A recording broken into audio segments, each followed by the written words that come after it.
자, 말씀 정리를 하도록 하겠습니다. 역대하는 계속 지금 솔로몬의 성전 그리고 다윗의 언약 이렇게 흐르고 있습니다. 그래서 역대기는 항상 어떤 드라마의 전체적인 주제가 있죠. 예를 들어서 뭐 로맨스 드라마면 어떤 남주인과 여주인공의 어떤 드라마 서사시 이게 쫙 흐르고 있잖아요. 가족이란 예를 들어서 제주도 그 배경으로 하는 그 드라마 폭삭 소가수다는 가족, 로맨스와 함께 가족이라는 것이 큰 주제로 대하 서사시처럼 쫙 흐르고 있어요. 그 안에 다양한 에피소드들이 있는데 성경도 그와 같습니다. 성경도 다양한 에피소드들과 다양한 장르들이 집합하고 있지만 그 안에 하나의 거대한 대서사시의 주제가 흐르고 있어요. 그때 역대기의 그 대서사시의 주제는 바로 다윗의 언약과 성전이에요. 그래서 항상 역대기를 묵상할 때는 이 주제를 염두에 두고 묵상을 해야 됩니다. 그럼 역대하 10장은 이게 약간 이제 시대가 바뀌었어요. 솔로몬 시대 이후의 시대로 바뀌었는데 역대기에 나오진 않지만 열왕기에서 보면 솔로몬의 실수들이 솔로몬의 잘못된 점들이 많이 부각이 됩니다. 근데 역대기에는 솔로몬의 이 잘못된 것이 부각이 안 돼요. 왜냐하면 역대기의 저자는 이미 우리가 열왕기를 알고 있다고 전제하고 이 성경책을 썼어요. 하나님께서 영감을 주게 하셔서. 그래서 역대기를 읽기 전에 반드시 열왕기상하를 읽어야 됩니다. 반드시. 네.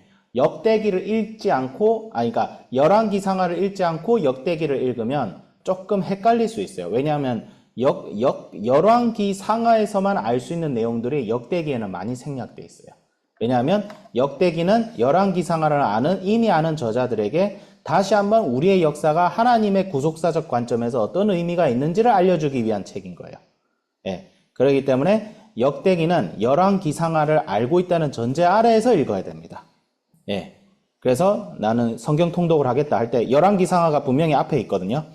그러니까 배열이 잘 돼 있는 거죠. 열왕기상하 먼저 읽고, 예.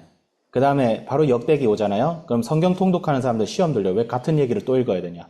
그러면 좀 시편 좀 읽으면서 쉬었다가 역대기를 읽으면 은혜가 곱하기 100이 됩니다. 예, 제 경험이 그래요.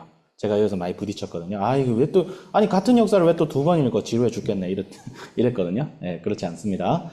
족보로 시작하고. 자, 그래서, 지금 솔로몬 사후에 지금 르호보암이 왕이 됐어요. 왕이 됐는데, 문제가 있습니다. 뭐냐면, 이 여로보암이 뭐예요? 하나님께서 택하셔서 이제 솔로몬의 배역함으로 해서 내가 이 나라를 두 조각으로 나눠버릴 텐데 그 중에 10지파는 너의 손에 맡기마 해서 선지자 아히야가 그걸 했는데 여로보암이 그 예언을 들었어요. 그 계시를 들었는데 솔로몬이 뭐예요?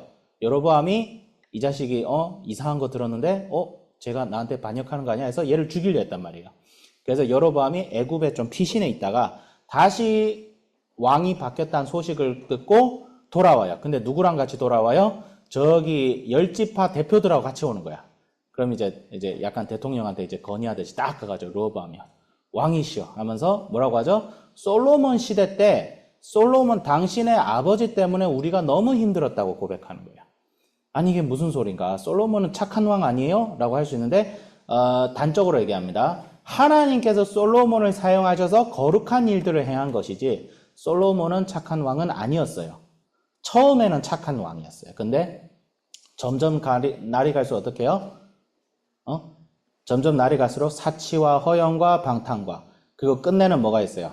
외교를 하겠다고 여자를 한 900명씩 데려와서 결혼하다가 그 와이프가 데려오는 우상들에 취해가지고 우상을 몰래 성전을 짓고 엄청난 우상을 이스라엘에 들여와요. 그러니까 솔로몬이 들여온 우상들이 몇백 년 동안 북이스라엘과 유다를 괴롭혔어요. 네. 그러니까 성경에서 말하는 솔로몬은 뭐예요? 솔로몬의 길을 가라고 할 때 그 솔로몬은 성전을 짓고 하나님의 성전을 짓고 다윗의 언약을 계승한 솔로몬을 얘기해요. 근데 그 솔로몬이 나중에 가서는 어떻게 돼요? 이탈해버리죠.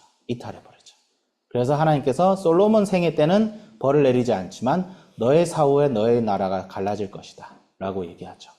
그래서 그래 됐어요. 그래서 그래 됐는데 르호보암이 이제 선택지가 있는 거예요. 여로보암이 이제 우리의 노역을 줄여달라. 당신의 부친 때문에 우리가 너무 힘들었다. 근데 노역을 줄이고 우리를 좀 잘 대해주면 내가 당신에게도 충성하겠다. 이렇게 여로보암이 제안을 해요. 그럼 이제 르호보암이 자 일단 나가봐라. 내가 좀 회의하고 올게. 하면서 첫 번째 조언은 누구한테 들어요? 솔로몬 시대 때 신하들한테 조언을 듣습니다. 그러니까 나이가 많으신 분들이야. 나이가 많으신 분들인데, 근데 이제 이게 굉장히 재밌습니다. 7절에, 10장 7절에 보면 그들이 대답하여 이르되 왕이 만일 이 백성을 후대하여 기쁘게 하고 선한 말을 하고 라는 말이 나와요. 그리고 이게 열왕기하에도 똑같이 나오는데, 열왕기하에도 번역은 비슷하게 되는데, 열왕기상에 있는 내용을 그 원어가 있거든요. 원어를 직역을 하면 왕이 이 백성의 종이 되어 이 백성을 섬기면 리나는 얘기가 나와요. 원어적으로. 그러니까 여기하고 열왕기상의 내용이 다른 이유는 성경을 쓴 저자가 실제로 솔로몬과의 늙은 신하 사이에 대화가 굉장히 많았는데 이걸 간추린 거야. 간추렸는데 열왕기상에는 어떤 점이 부각이 돼요? 왕은 하나님의 백성을 섬기는 자가 되어야 된다. 종으로서 섬기는 자가 왕이다 라는 의미가 있고, 이제 역대기에서는 왕은 백성을 존중하고 선대히 여기는 자가 왕이다 라는 사상이 있어요. 그래서 이걸 알아야 되는데, 이스라엘의 왕적 제도는 이 세상과 이방인이 생각하는 왕의 제도와 달랐어요.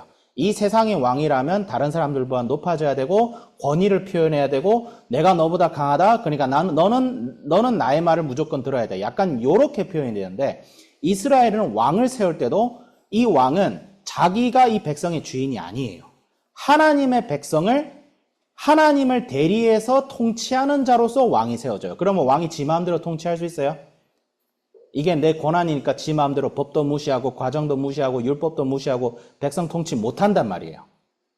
왕이라 할지라도 하나님의 백성을 내가 대리해서 맡은 것이기 때문에 나는 이 백성을 내가 종이라 생각하고 이 백성을 섬기는 자를 왕으로 세워라. 이래 신명기에 다 기록이 돼 있어요. 근데 자기 권위를 앞세우면 안 되는 거죠. 르호보암이 솔로몬 신하들의 왕의 조언을 들었어. 근데 이런 조언이 보통 듣기 좋아요, 싫어요? 내가 왕인데 섬기래. 말이 돼요? 옛날에 왕이라는 것은 백성의 주인이란 뜻이에요. 백성의 생사 여탈권을 왕이 마음대로 해도 된다는 것이 왕이란 개념이었는데, 이 솔로몬의 신하들이 제정신이 아니야. 이 자식들이 날 무시하네. 저리 꺼져! 이러고 자기 친구들 불러. 어떤 애들이야? 공감 잘해주는 애들.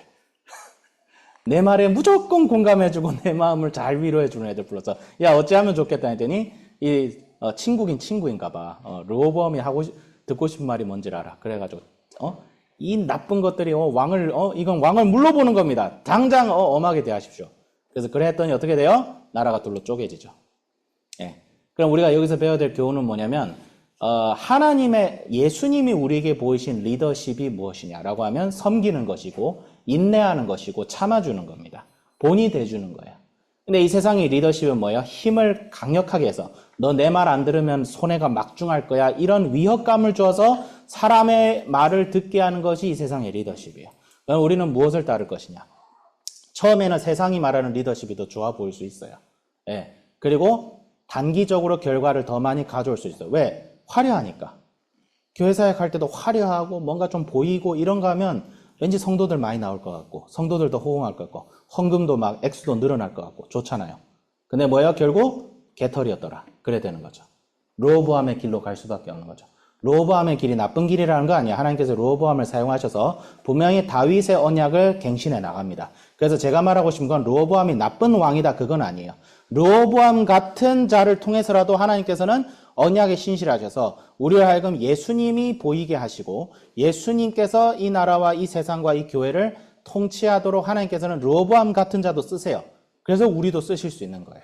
그렇지만 그럼에도 불구하고 이 안에서, 그런 예수님의 거대한 구속사 안에서 교회가 교회다워지게 하는 그 책임은 우리에게 있는 거예요. 하나님께서는 그분의 언약을 절대 폐기하지 않으십니다. 예수님께서는 반드시 이 세상을 구원하실 거예요. 근데 우리가 그 예수님의 선한 일에 제대로 참여하고 있는가? 아니면 르호보암처럼 두들겨 맞고 참여하고 있는가? 그 차이는 있죠. 근데 우리는 르호보암처럼 살면 안 됩니다, 사실은. 네. 다윗처럼 죄를 지어도 회개하는 삶을 살아야 돼요. 네. 르호보암은 그렇게 하지 못했죠. 그래서 나중에 가면 있겠지만 이렇게 분열되고 나서 르호보암이 하나님 말씀 그래도 초반엔 잘 따라요. 그래서 3년 동안은 강성해지다가 잘못된 길로 빠져가지고 개털이 되는 역사가 또 나타납니다. 예, 르호보암이 무조건 나쁜 왕은 아니었어요. 나쁜 왕은 아니었지만 그럼에도 불구하고 하나님께 전적으로 순종을 하는가? 하나님께로 전적으로 순종하지 않고 이건 내 거야. 이건 내가 계산해서 내가 해야지 라고 할 수 있죠. 우리가 세상 살아가봐도 보면 힘들잖아요. 약간 사면초가 같고, 좀 유도리 있게 해야 될 것 같고. 근데 하나님이 전제가 되지 않고 융통성 있게 해버리자라고 하면 그 융통성을 발휘하는 만큼 결국 우리에게 다가옵니다. 하나님께서 그걸 가만히 내버려 두지 않는 것을 저도 개인적으로 아직 짧은 영한 인생을 살지만 너희들 볼 때 영하다는 건 아니야. 근데 그래도 경험이 되는 것 같아요. 여러분들도 우리 학생들도 분명히 경험을 하게 될 것입니다. 그래서 정말 예수님을 닮아가는, 예수님을 본받는, 예수님의 리더십을 본받는 섬기는 자로서 내가 살아가야겠다라고 적용을 해보겠습니다. 기도하겠습니다. 하나님 아버지 주여 감사드립니다. 르호보암의 모습을 보면서 르호보암의 부족함 속에서도 하나님께서는 그분의 선한 길을 우리에게 인도하여 주시는 것을 믿습니다. 그래서 그런 신실하신 하나님을 감사하며 그럼에도 불구하고 우리가 하나님께 선택받은 백성이 되어 종이 되어서 정말 이 세상을 섬기고 교회를 섬기고 하나님의 복음으로 인내하고 기도하고 내 힘과 권세를 보여서 다른 사람을 굴복시키는 것이 아니라 내가 먼저 예수님의 길을 본받아서 섬기고 인내하고 참아주는 그런 리더십을 먼저 발휘할 수 있는 그런 저희들 되게 하여 주시옵소서. 감사드리며 우리 주 예수 그리스도 이름으로 기도드립니다. 아멘.